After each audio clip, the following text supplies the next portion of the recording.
সে যখন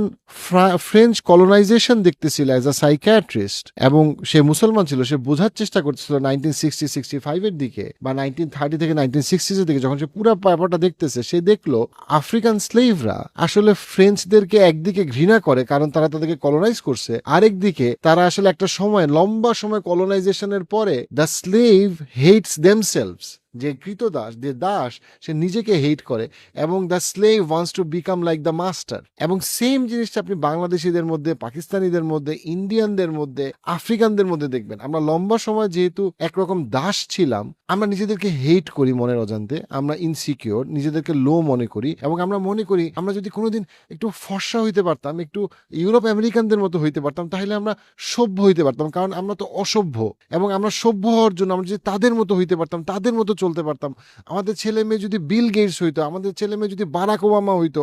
আমরা মনেও রাখি না যে তারা তো আমাদের থেকে অনেক বেশি অসভ্য, অনেক বেশি বর্বর। হ্যাঁ, আমাদের সমস্যা আছে, দুর্নীতি আছে, মসজিদে জুতা চুরি হয়। তো আমাকে একজন বলতেছিল, ভাই আপনাদের তো